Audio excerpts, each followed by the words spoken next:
one of the domestic fights of the year. Up at 147, of course Jack Catterall being at the elite of the 140-pound division for so long. Great wins against Regis Prograis, Josh Taylor recently. Disappointment of a razor-thin decision against Arnold Barboza. Now moves up to 147 to take on the young Harlem Eubank. And of course, the Eubank stock is on fire right now. This is his chance to come onto the zone, onto Matchroom and push to that next level, so it's down to me to push him back down. I'm ready to put in a performance and show the people of Manchester what I'm about. His ego isn't going to be the same after July the 5th. I'm going to show him what the Warrior Code is all about. It's getting recorded, the Catterall Code.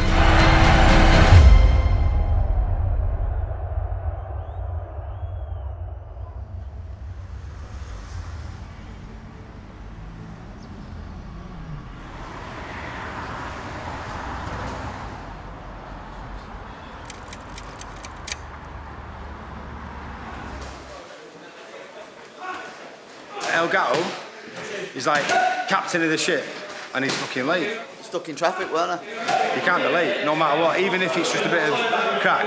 You need absolutely ripping in your arsehole, so we just have to go and tell him. Hello! Fucking hell. Hey, time to call this. Coach. Traffic coach. Sorry. He's that late, he wasn't even Wednesday morning, 10:30, 11:15.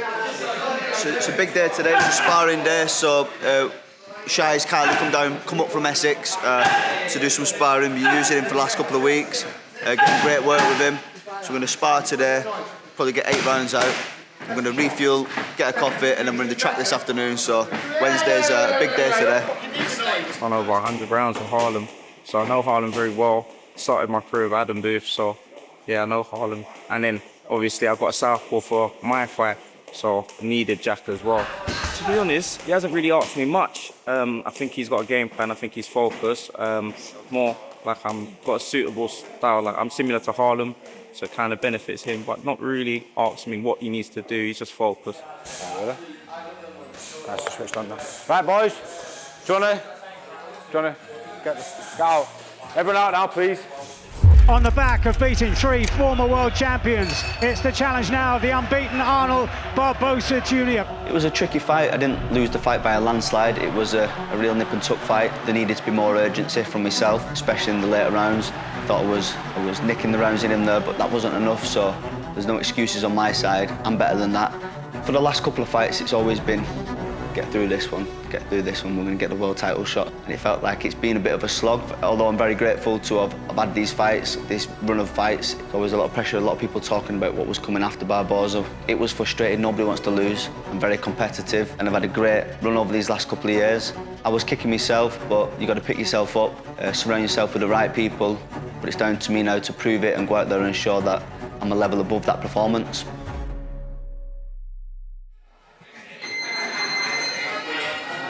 How's the... Very good. Sharp. Looking ready already. 7 weeks out. It's looking good, He's in redemption mode. I've never seen him like this before. He's got like this mindset I've never seen before because he's never been in this position before. He's sink or swim. Jack's always dead dedicated. You'll never see him miss a session. He's always there. He just loves it. Any sort of pain, he's all there for it. You can't take your foot off the gas. You've got to remain disciplined. I think some people, when they've moved up in weight, they think they take their eye off the ball a little bit too much. I want to be at 147, strong, prepared, with a good engine ready to go out there and perform. I'm of sound mind. I understand that back-to-back defeats, they ain't good for nobody. You can see a lot of careers go down the pan after back-to-back defeats. That being said, that's kind of demotivation to prepare well and go out there and secure a victory.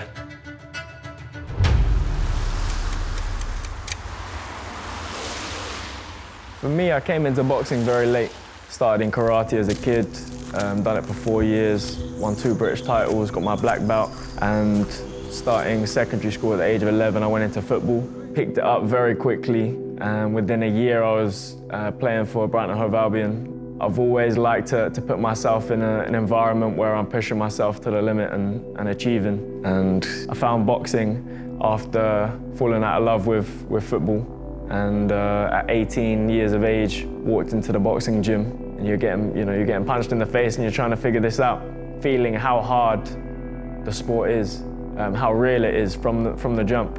You can either shy away from it, or you can dedicate yourself to it and learn how to develop in the art form, and that's what I chose to do.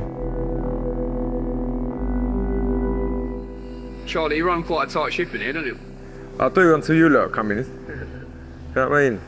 We're not spotted, don't we? Yes, you are, geese. No. You're on the other side. No, we're not. No, you are. I'm sorry. This is for the zone. Listen, man's wearing a Matchroom top. And you think you ain't spies? I don't speak. Huh? I can't speak like this. You're wearing a Matchroom top? No, my man there, wearing a Matchroom top. All right, warm up, tag, let's go. What people don't see, they're now seeing Harlem Eubank at a big fight, but what they haven't seen are all the small hall shows, the fights, in leisure centres where he's got to sleep in my van for a same-day weigh-in, all things like that. It builds resilience, it builds character. I see a man who has grown into a real fighter because of his strength of character and his mindset. Everyone wants to take out the Eubank. The name has been placed where it is based on the achievements of my uncle and now my cousin. So I was born, a couple years after all the achievements in the sport, and my uncle had retired. So it was a beautiful thing to go back and look at what he'd achieved and watch the tapes. I was inspired. I was as inspired, more so inspired than everyone else. He's been there, he's done it. He's taken the shots. He's lived by the code. He is a big motivation for me in the sport, and someone that has taken on a huge role to guide me. He's been telling me for years that I'm ready to win a world title. Well, I was always in the deep end. You have to work harder, and you have to learn quickly. Nice. Always thought I'd do something else, but if it's in you, it's in you. And this is what I was meant to do. This is the path I was meant to take. The more pressure that's put on me, the more pressure applied, the better I get, the more I deliver. Condition your hands. This is the old school martial arts way. You can hit paper on a wall. You can hit the bricks. Here we've got, it's called a Marawaki board. When you start doing this? I've always been doing this.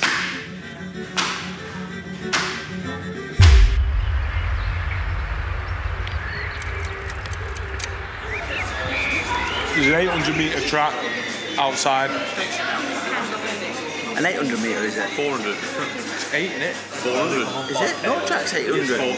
So 400-metre track, and then last week we had a really tough session. Jack and Akib got smoked by me, but that's fine because they know I'm a better runner. But this time round, we're not doing it as intense. Right. Up, let's do 100 metres and see. I don't like to say this story a lot, but they know. So when I was on GB, the whole history of athletes who have been on GB, they have the times done, right? And 0 to 30 metre sprint dash, I've got the fastest time of all time on GB. These ain't smoking me in a sprint. But that was over 80 kilos, wasn't it? No, it's not. That's all the weights, that one. Was it all the weights? All the weights, yeah. Is that true? Yeah, it is. I'll be honest, and he's not here to defend it, so I'm not. In fact, I'm going to say it. Do you know? No, I'm going to ring him. Conor Tusbury. Ring him now. Said, one day Pat Brown nearly died because he nearly choked on his dust. That was his words. I think Pat was born in the wrong era. Because he's got like the caveman going on around him. He should have been catching his food and stuff, shouldn't he? I'm just around a few people, and do you know the 0 to 30 metre sprint dash that we used to do on GB? Oh, yeah. Yeah, who's got the fastest time there of all time? I think you've. Sorry, say that again. I think you've got it. I've got it. Cheers, Conor. That's all I needed. Conor, it's Jamie, yeah? Listen. Is it true that you dusted Pat that much once that he nearly choked on your dust? One time, once upon a time. Yeah, see, thank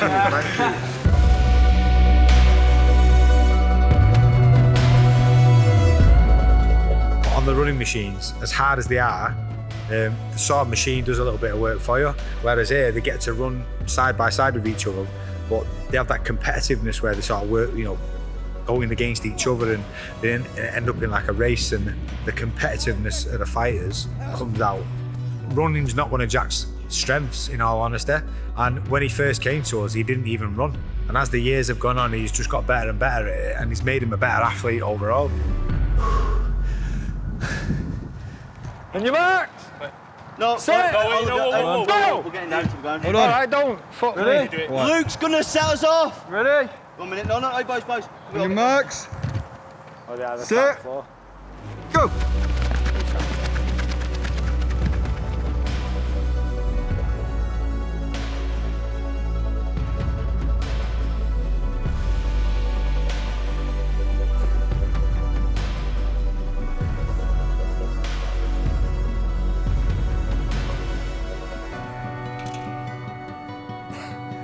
3 times.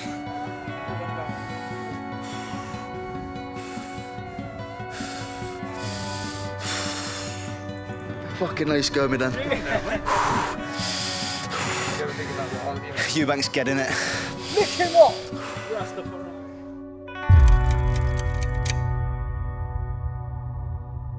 My girlfriend drew this, but this is me and from a photo of me with my cousin Sebastian after one of my early fights at York Hall.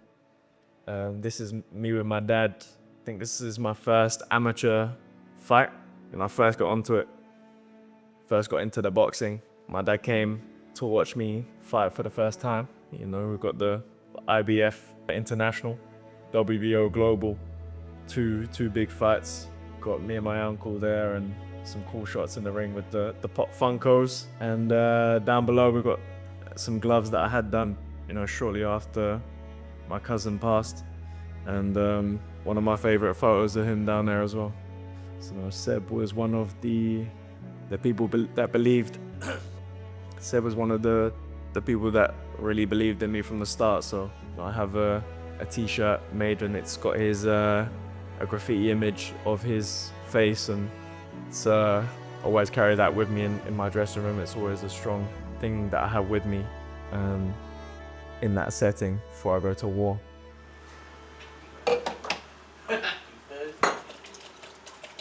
I like watching the artistry of boxing, and you know, obviously the greats of the sport. I like to go back and watch and study them, but I don't enjoy watching boxing week to week. How much will you personally watch of Jack Catterall? I've seen clips and I've seen highlights and I've seen little bits over the years, but yeah, that's enough to know the things he does well. I'm just doing the things that I do well and drilling the things that I'm good at, and the things that I'm gonna do to come out on top in this fight. Anyone that I've fought, that he's fought, you know, I've got them out of there.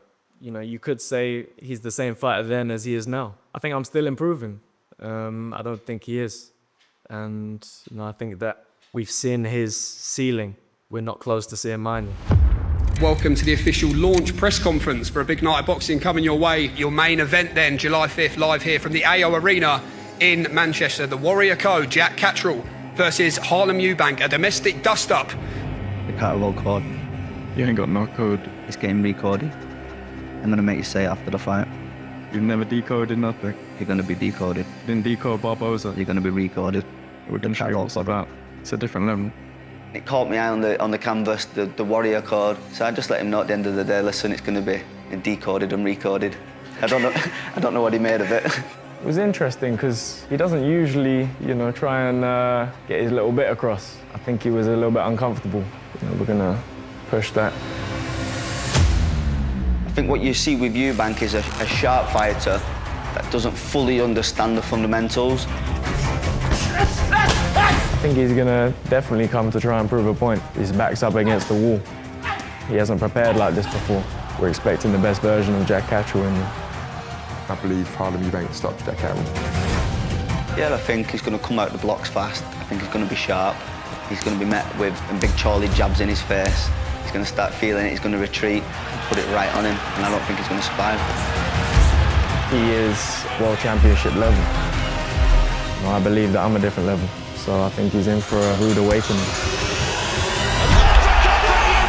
I believe I'm going to take Jack Catterall out.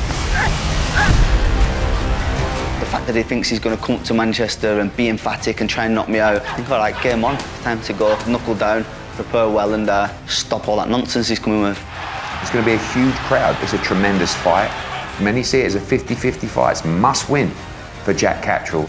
There's levels to this game. I'm going to teach him a few things in there. On July 5th, tune in. It's going to be an explosive performance. Domination. Eubank supremacy. Eubank supremacy is over.